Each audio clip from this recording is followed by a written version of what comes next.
There is a photograph. A middle-aged Frenchman stands in a crowd, his face half buried in his hands, weeping without restraint. Around him, others look on. The image has a name, the Weeping Frenchman. For decades, the caption has been the same. A Frenchman overcome with grief as German soldiers march into Paris. June 1940. The fall of France. A man breaking under the weight of what his country has become. That is the received version, and that is what the image has always been understood to show. It is wrong. Paris's streets were nearly empty the day the Germans arrived. Parisians stayed inside, away from windows, in the dark of their apartments. They did not want to watch. The photograph was not taken in Paris. It was not taken at the moment of German arrival. The man in the image is not watching an enemy come in. He is watching his own army leave. And the sight that breaks him is France's regimental battle standards, the most sacred symbols in French military culture, being carried south on trucks evacuated toward Marseille to prevent their capture. These are not weapons. They cannot stop a panzer division, but they are what France has been, what it has bled for, what it has told itself it is. And they are going south in retreat, away from the enemy. He understands, in the wordless way that grief arrives before reason, what that means. Now he is not weeping at what is arriving. He is weeping at what is leaving. The summer of 1940. France has signed an armistice with the country it has been at war with for 9 months. 22 miles across the Channel, Britain is fighting for its survival. The skies over southern England are full of burning aircraft. Churchill is on the radio, and in the occupied villages and shuttered apartments and food queues of a defeated nation, and ordinary French men and women are doing the thing that history struggles most to look at squarely. They are enduring, not resisting, not collaborating, enduring. The cost was not in the currency the Germans measured. Bombs, bullets, rations. It ran deeper. It lasted longer. In the spring of 1940, France has the largest army in the world. This is worth saying clearly, because the collapse that follows is so total that it is easy to assume France was already hollowed out and already ripe for what was coming. It was not. The French army's reputation, built on the agonizing sacrifice of 1914 to 1918, still commands global respect. The Maginot Line, hundreds of miles of fortified concrete stretching across the Franco-German border, is the physical embodiment of French confidence in permanence. Britain and France have declared war together in September 1939. For 7 months, they have sat facing Germany in the phony war, watching and waiting. The alliance holds. No, the line holds. France believes it holds. The crack runs back 40 years. In the Great War, France lost 1.4 million soldiers. A generation of young men, whole school cohorts, whole village demographics, simply gone. The country came out of 1918 with something beyond grief. It came out with a kind of biological terror. There was not enough blood left to lose again. And so the French High Command, a gerontocracy of veterans shaped entirely by that war, built its entire military philosophy around the one doctrine that made another Verdun inconceivable: static defense, fortifications, methodical firepower.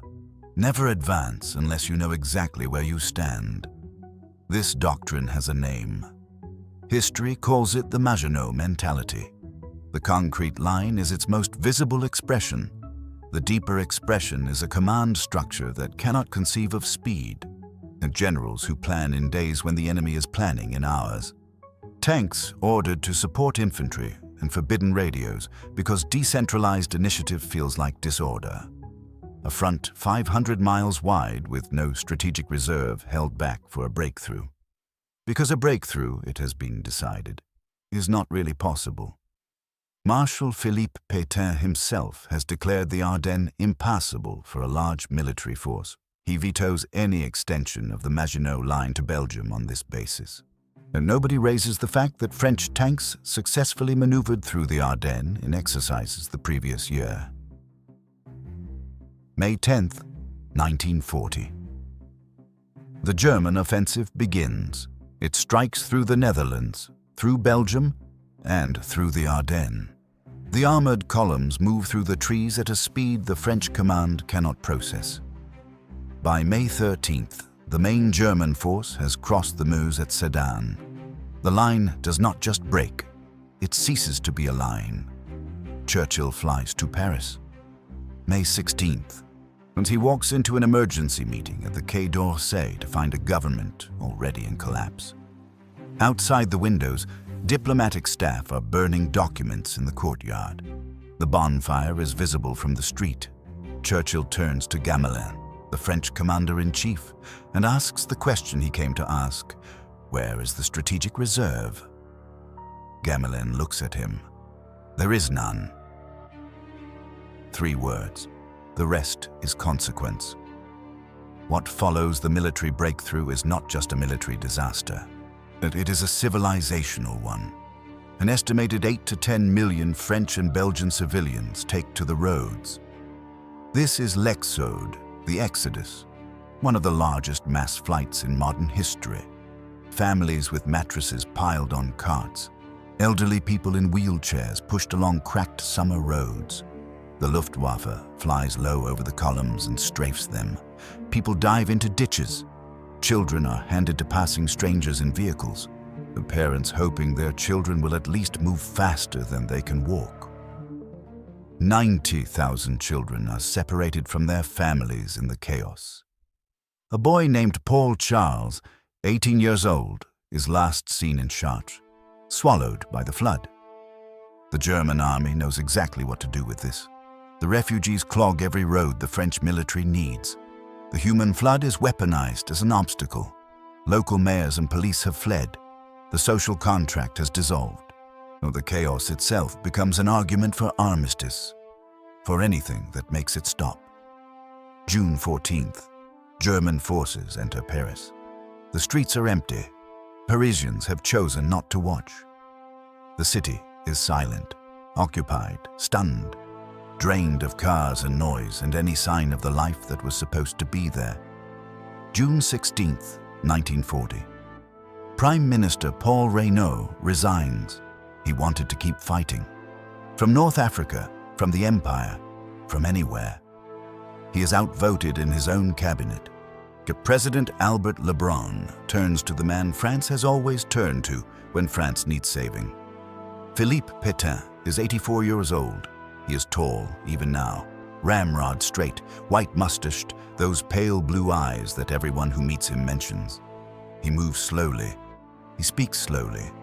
He wears his marshal's uniform and carries the bearing of a man who has never doubted the rightness of his choices. To France, he is not a politician. He is something older than that. He is the savior of Verdun, the general who stopped the German tide in 1916, who in 1917 went personally to the broken, mutinous units of the French army and talked them back from the edge. France did not reach for a prime minister when the end came. France reached for the symbol of its own survival. The next day, June 17th, he goes on the radio. His voice is thin, old, entirely certain. It is with a tight heart that I tell you today that we must stop the fight. Soldiers in the field, men who have been fighting and retreating and fighting again for weeks. Hear the marshal tell them it is over. Many lay down their arms before any formal ceasefire order has been issued. They become German prisoners, not through defeat in battle, but through instruction.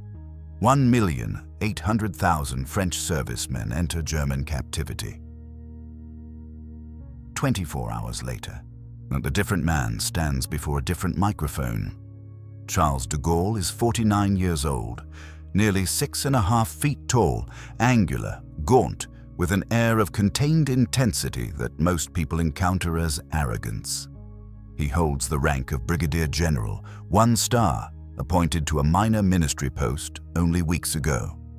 In the summer of 1940, he is practically unknown in France. He has boarded a British aircraft in Bordeaux with his aide-de-camp and a British liaison officer, crossed the Channel, and installed himself in a borrowed flat near Hyde Park. He drafts his speech there. He walks to the BBC. He speaks.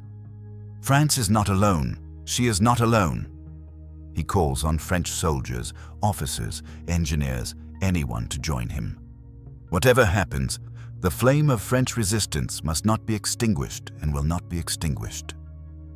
The BBC does not record it, and the speech that will become the founding myth of French resistance, the most famous address in modern French history, vanishes into the air. Of 10,000 French citizens on British soil, 300 volunteer. In France, almost no one knows who de Gaulle is. The broadcast reaches essentially no one. 4 days later, the BBC re-records him and transmits the speech again. More people hear it this time. The timing is not an accident. On June 22, 1940, at Compiègne, France signs the armistice, and the speech built to oppose the surrender is finally widely heard on the day the surrender becomes official. The railway car at Compiègne is Hitler's personal instruction. The same forest, the same clearing, the same carriage in which the 1918 armistice was signed, the moment of Germany's humiliation. He sits in the same chair Ferdinand Foch occupied that day. He is filmed emerging from the carriage. The footage shows a small and involuntary jig, a moment of physical joy he cannot suppress. Germany is not just winning a war, it is erasing one. The armistice terms include a German pledge. The French fleet will not be used for Germany's military purposes. The promise is in writing. On July 10th, the French National Assembly convenes in Vichy. The vote is 569 in favor, 80 against. The Third Republic ends. One man is handed absolute power. The 80 who voted no will be studied for the rest of the century. And the bombing has stopped. The roads are clearing. The chaos of l'Exode is resolving itself into something that can almost be navigated. In the occupied north and the unoccupied south, in the apartments and villages of a divided country, people are going back to their lives, or trying to. The Germans are, this is the word that appears in account after account, memoir after memoir. Correct, polite, orderly. They pay for things in shops. They ask directions courteously. They are not Poland, so they are not Yugoslavia. France, it seems, they regard with something approaching respect. It is much easier to resist a brutalizing enemy than a polite one. The correctness of the German occupation is not kindness, it is calculation. A France that is calm and cooperative is useful. A France infuriated and in active revolt is not. The strategy is not to crush French life, but to redirect it, to make endurance feel like the reasonable choice. It works. Into this occupied summer, like in the unoccupied south, a man is writing. Marc Bloch is 53 years old, a medievalist, a historian, a Sorbonne professor who spent his career building the discipline of historical analysis from the ground up. He is also a veteran of 2 wars. He volunteered in 1939 despite being past any obvious age of service. He wears glasses. He is slight, precise, bookish. And he is writing with the cold fury of someone who understands exactly what has happened and cannot make himself stop understanding it. His thesis is brutal in its clarity. The immediate cause of the disaster was the utter incompetence of the High Command. But the analysis goes deeper than generals. He ranges across decades of French social and political failure, the institutions that rotted, the national psychology that chose comfort over readiness. He is writing for a posterity he knows he may not live to see.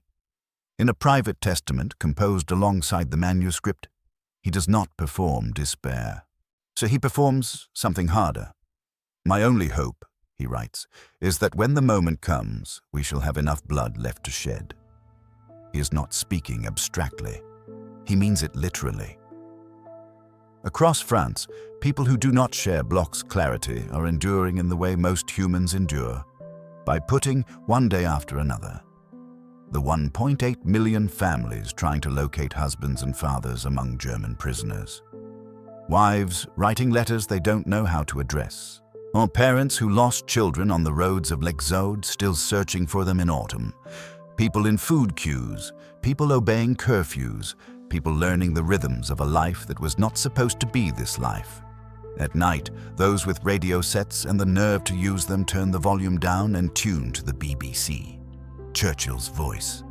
Reports of the Battle of Britain, the Luftwaffe and the Royal Air Force, day after day, in the skies over southern England. The knowledge, calmly available to anyone willing to hear it, that the country France walked away from has not walked away from the war. July 14th, 1940. Bastille Day. In London, a handful of Free French gather in Grosvenor Gardens. There are more British present than French. They sing La Marseillaise together. In occupied France, the Germans have banned the celebration entirely. But before that London gathering, 11 days earlier, 11 days after the armistice, something else has already happened. July 3rd, 1940. The French fleet is the fourth largest in the world. Its newest capital ships, the Dunkirk and the Strasbourg, are specifically designed to outmatch Germany's own battle cruisers. Britain stands alone against the Axis. The Royal Navy is stretched thin across the North Sea, the Atlantic, the Mediterranean, the Far East. The last thing it can afford is to face those French ships under German command. Churchill calls it the most hateful decision, or the most unnatural and painful in which I have ever been concerned. He gives it anyway. Force H forms at Gibraltar on June 28th. Its code name is Operation Catapult. Vice Admiral James Somerville commands. He does not want to do this. The sea off the Algerian coast is calm on the morning of July 3rd. A warm haze sits over the water. Force H steams toward Mers-el-Kebir. Somerville has already telegraphed the Admiralty. He has spoken with Captain Cedric Holland, the former British naval attaché to Paris, a man who knows the French Navy and who is blunt about what firing will mean. Somerville sends the warning. London replies in a single line. Firm intention of HMG that if French will not accept any of your alternatives, they are to be destroyed. Churchill's message to Somerville, personal. You are charged with one of the most disagreeable and difficult tasks that a British admiral has ever been faced with. Carry it out relentlessly. At Mers-el-Kebir, the French ships are moored stern first to the breakwater, facing land. The narrow channel offering any route of escape is blocked by anti-submarine nets. The coastal batteries have had their breaches removed under armistice terms. Many of the French crews are reservists, counting the days until they go home.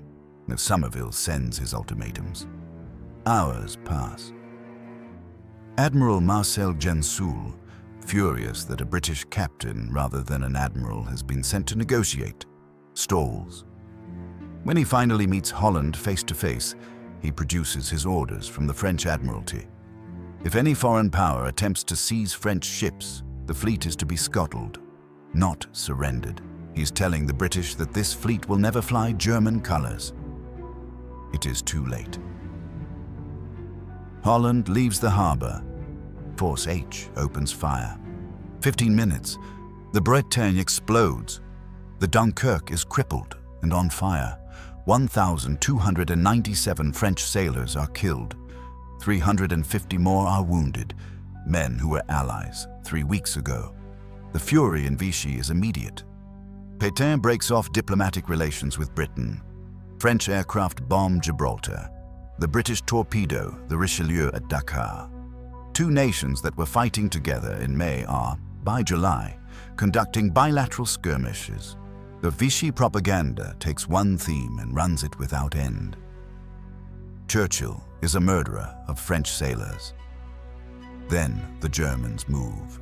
They come for the fleet at Toulon, a direct violation of the armistice terms, the written pledge that the ships would never be touched. The French Navy does exactly what Gaulle told Holland it would do in the harbor at Mers-el-Kebir. Every ship of military value is scuttled before German troops can reach the docks. The fleet never falls into German hands, and it is November 1942. France had kept its promise. The 1,297 men killed at Mers-el-Kebir died to prevent a catastrophe that was never going to happen. October 30th, 1940. Petain goes on the radio again. He has met Hitler at Montoire 10 days earlier, met him, shaken his hand, sat across from him in a railway carriage. The photograph exists. Now he addresses France with what he has decided. I enter today on the path of collaboration. For those with a BBC broadcast in reach, for those who have heard Churchill's voice alongside Petain's week after week since the armistice, the moral arithmetic of this moment is not abstract. Britain is bleeding. France is accommodating. The contrast is not political. It is personal. The French pilot going down over Kent this autumn wears a cross of Lorraine on his shoulder. But he flew against official prohibition. French authorities placed guards at the docks specifically to stop soldiers boarding evacuation ships. He flies under British command. His own government in Vichy has formally classified him as a deserter. By August 1940, de Gaulle has gathered between 2,000 and 3,000 men in London. In a nation of 40 million, 3,000. De Gaulle himself has been sentenced to death in absentia by the Vichy government. And the handful of Frenchmen conducting themselves with unambiguous honor are, by French law, criminals. Marc Bloch has finished writing. Strange Defeat is complete, carried by the conviction that someone, someday, should read it, even if he cannot say who or when. He does not publish it. He does not know if he ever will. He returns south. In Montpellier, he finds the resistance. August 25th, 1944. De Gaulle walks through Paris. He walks at the head of a procession down the Champs-Élysées, and the crowd's enormous on both sides, and that evening he makes a radio address. France, he says, has liberated itself. All French people, all except a handful of scoundrels, were, in the years of occupation, resistors. It is what a nation tells itself when it is not yet ready to read Strange Defeat. A nation that faced what it had actually done in 1940, in the first stunned summer, in the years of attentism that followed, and in the daily choices of 40 million people who were neither monsters nor heroes, but something harder to name, could not yet stand upright and look at it directly. So it told itself a different story. Philippe Petain is tried for treason in 1945, found guilty, sentenced to death.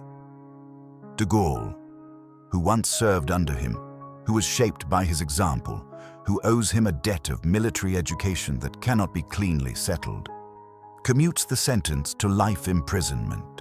De Petain is taken to the Île Dieu, a small island off the Atlantic coast. He dies there in July 1951 at 95. He never publicly expresses remorse. His defenders argue that he saved France by absorbing the worst of the occupation. His accusers say he administered it. The evidence supports both readings. Neither exhausts the case. What France builds in the decades after the war is what historians call the Vichy syndrome, a long inability to look honestly at what the occupation was. The resistance is mythologized, its numbers inflated because the shame underneath the inflation needs covering. The Second World War was too complicated, too ambiguous to be a source of national pride. Better Verdun, better 1916, better the war that cost everything and left the story clean. But the guilt is not France's alone. Britain's Home Intelligence reports from the summer and autumn of 1940 show something more complicated than heroism, a compassion for French civilians alongside resentment at their leaders. And beneath that resentment, something quieter. 10 divisions sent to France against France's 94. An expeditionary force contributing a fraction of the manpower, conducting an alliance more in parallel than as one unified endeavor. A Dunkirk that lifted 198,000 British soldiers and 139,000 French, and in which some French commanders waited for ships that came late, or not at all. And two nations entangled in mutual guilt, arguing about whose was larger, neither fully willing to count it all. Then there is Marc Bloch. July 16, 1944. 6 weeks before the liberation, the Gestapo has had him since March. He has been tortured. He knows with the precision of a man trained to evaluate evidence what is going to happen. He is 57 years old. He has fought in 2 wars and written the most honest account of his country's failure that anyone will produce in this century. And he is taken out with a group of other prisoners. Someone present later reports his last words: "Vive la France." Strange Defeat was published in 1946. By the country he died trying to restore. The man in the photograph is weeping. His hands are at his face. The grief is total and unguarded, the kind that does not notice whether anyone is watching. Around him, others stand in the same stunned, helpless witnessing. He's not watching the enemy arrive, and he is watching the battle standards go. The symbols of what France has been and what France has bled for, carried away to the south so they will not fall into German hands. He is watching France leave. The question the image cannot answer is the one the summer of 1940 left open. When a country watches its own symbols carried away in retreat, when the men in the railway car sign the papers, when the marshal's voice says stop, and when the radios at night carry the sound of someone else's fight for survival, what exactly is being mourned? He wrote it for a posterity he knew he might not live to see. He was right about that. Whether France ever fully became the posterity he had in mind, that question, decades later, remains.